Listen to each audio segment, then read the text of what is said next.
Hi there, I'm Tom Monroe of Monroe Home Inspections. I'm on an inspection today of a brand new home in Burnaby, British Columbia, worth $2.3 million. I'm going to take you around and show you some of the things that I found and why it's so important to have that inspection of that home, even though it's brand new with a high price tag. Let me show you.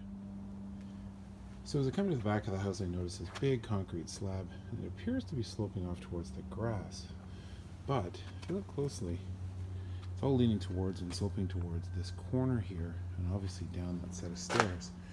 Halfway, I've got this nice hose rib right here that can simulate a good rainfall. So I'll turn that on and see where the water goes.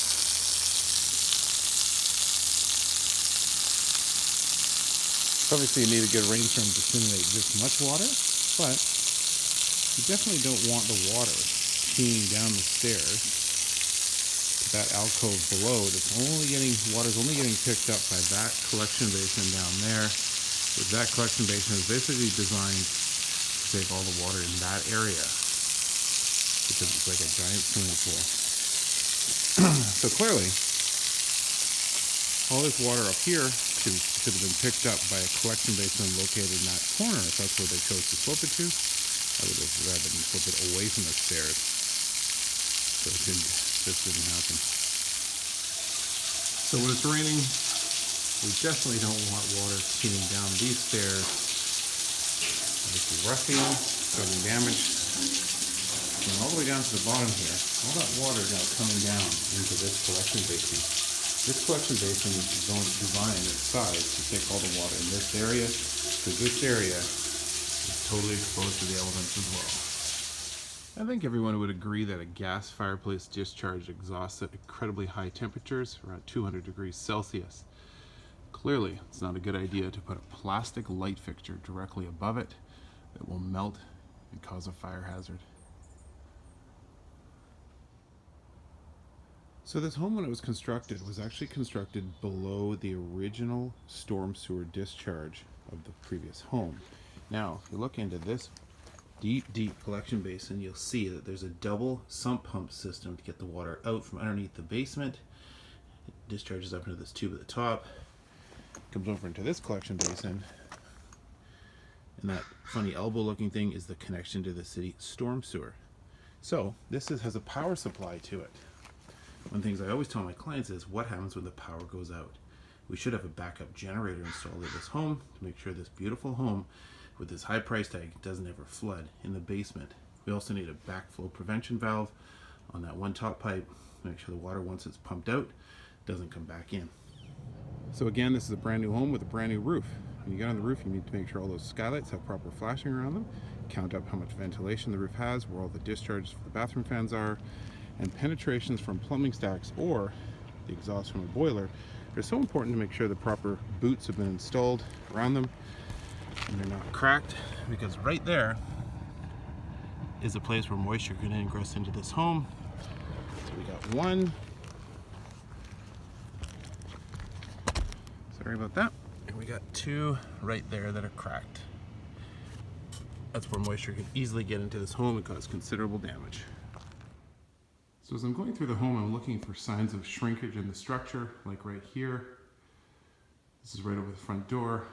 If you look closely, you'll also see there's some movement in these windows here, the cracking of all that. So clearly this area there's something wrong. We need to have the structural engineer back to have a look at this to make sure this isn't going to cause further problems. So stepping into the mechanical room, I continue to see people installing these hot water on demand units. Now this hot water on demand unit only produces 3.5 gallons of hot water per minute. This home has 5 bathrooms, it's 3,300 square feet of space, and it's got in-floor heating. This one unit is expected to heat all of domestic hot water in this home and all the hot water flooring for the hydronic heating system. Now we've got cross-contamination of all of these lines because the hot water that's produced doesn't have a combi kit that comes with this unit to separate the hot water, domestic hot water, and the hot water produced by the flooring. So right now we've got contaminated water system. Here's a picture. Well, things are really starting to add up in this home. In the electrical panel, we have a 40 amp breaker with a number 3 gauge wire. That wire will overload that 40 amp breaker because it can actually carry as many as 100 amps of power. Clearly we have a fire hazard in the electrical panel. Right below it, they've got a 50 amp breaker with a proper number 6 gauge cable. Down here, you can see 100. They've got a 100 amp wire with that same size wire as that 40 amp breaker right above it. So as I'm going through the home, I'm also opening and closing doors to make sure they all work. This is just a closet downstairs to the basement, but the door doesn't close. The reason why it doesn't close is because it makes contact right there, and it can't close. This bedroom door, also to the same bedroom, it won't close because down there it makes contact with the frame. I can push it closed. When looking at laundry machines, I always make sure that the drain and the water supply lines are properly connected and they're properly secured to the wall. I also like to see braided metallic hoses instead of rubber. You can see the drain, how it's stretched right out, and they don't have it connected to anything. That drain could easily pop out and start flooding the floor of this laundry room here. So I'm never distracted by these beautiful designer bathrooms. This is a $2.3 million home. Looks absolutely beautiful. But when I tested the bathtub to see if the shower was going to work, gravel came back out through the drain at me, and clearly it's not draining.